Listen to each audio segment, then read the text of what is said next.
Hello viewers, আসসালামু আলাইকুম। কেমন আছেন সবাই? আমি আলহামদুলিল্লাহ অনেক ভালো আছি। এবার ঈদে আপুরা এসেছে, দুলাভাই এসেছে। সবার সাথে অনেক ঘোরাঘুরি করেছি, অনেক মজা করেছি। ঈদের দিন আমি গিয়েছিলাম কুষ্টিয়া জেলার দৌলতপুর থানার হোসেনাবাদ ফিলিপনগর চরে আবেদের ঘাটে। তো আজকের ভিডিওতে আমি আপনাদেরকে আবেদের ঘাটটা পুরোটা ঘুরে দেখাবো এবং ঈদের দিন যে মেলা বসেছিল সেটাও দেখাবো। সেই সাথে আবেদের ঘাটের নতুন যে ক্যাফেটা তৈরি হয়েছে সেটাও কিন্তু আপনাদেরকে ঘুরে দেখাবো। তাই আপনারা পুরো ভিডিওটা অবশ্যই দেখবেন। নদীতে দেখুন একদমই পানি নেই, মানে অল্প পানি। ঈদের দিন প্রচুর মানুষ এসেছিল এখানে। ভেড়ামারা থেকে আবেদের ঘাটে মোটরসাইকেলে করে যেতে আমাদের 30 মিনিট মতো লেগেছিল। আমি 5টার দিকে বের হয়েছিলাম। সূর্যটা দেখুন কি সুন্দর লাগছে। এখানে আসলে অনেকেই বলে যে দেখার কিছু নেই, তারপরও কেন আসি, কিন্তু এখানকার প্রাকৃতিক দৃশ্যটা অনেক বেশি সুন্দর। দেখতেই পাচ্ছেন বিশাল বড় একটা জায়গা, খোলা মাঠ, দূরে দেখুন কত মানুষ দেখা যাচ্ছে। আর এই তো গল্প করতে করতে চলে এসেছি মেলার মধ্যে। মেলা দেখুন, মেলাতে যেতে তো আমরা ছোট বড় সবাই অনেক বেশি পছন্দ করি।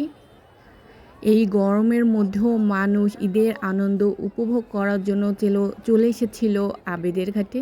আর এই যে এখানে একটা মুক্ত মঞ্চ দেখতে পাচ্ছেন, এটা কিন্তু যখন নদীতে পানি হয় তখন এটা পুরোটা পানির নিচে ঢুকে যায়। ভিডিওটি ভালো লাগলে অবশ্যই লাইক, কমেন্ট এবং শেয়ার করে পাশে থাকবেন। সেই সাথে আমার পেজে যদি নতুন হয়ে থাকেন তাহলে অবশ্যই একটা ফলো দিয়ে যাবেন। ভিডিও শেষে আমি আপনাদেরকে এখানে যে ক্যাফেটা তৈরি হয়েছে river view cafe and juice bar, সেটা কিন্তু ঘুরে দেখাবো। তাই পুরো ভিডিওটা কিন্তু অবশ্যই দেখতে হবে। নদীতে পানি নেই, তারপরও অনেক নৌকা দেখা যাচ্ছে আর মানুষ তো হেঁটেই মানে নদী পার হয়ে যাচ্ছে, নৌকার আর কোনো প্রয়োজন নেই। মেলা থেকে আমার কাঁচি চুড়ি কিনতে অনেক বেশি ভালো লাগে। আর এই যে মেলা দেখতে পাচ্ছেন উপরেই কিন্তু ক্যাফেটা, এই তো চলে এসেছি ক্যাফেতে। প্রায় সন্ধ্যা মতো হয়ে এসেছিল, আর কিছুক্ষণ থাকলে কিন্তু আরও বেশি সুন্দর ভিউ পাওয়া যেত, কিন্তু আমি যেহেতু অনেক দূর থেকে গিয়েছি সেজন্য চলে এসেছিলাম। ক্যাফেতে বসে চা, কফি, ফুচকা খাবেন আর নদীর সৌন্দর্য উপভোগ করবেন। দারুণ সুন্দর একটা জায়গা।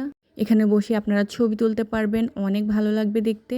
আর যখন রাতের বেলায় লাইটিংগুলো জ্বলে ওঠে তখন তো আরও বেশি সুন্দর লাগে। কে কোথায় থেকে আমার ভিডিওটি দেখছেন অবশ্যই কমেন্ট করবেন। আর এতক্ষণ ধরে আমার ভিডিওটি দেখার জন্য অনেক ধন্যবাদ। আল্লাহ হাফেজ।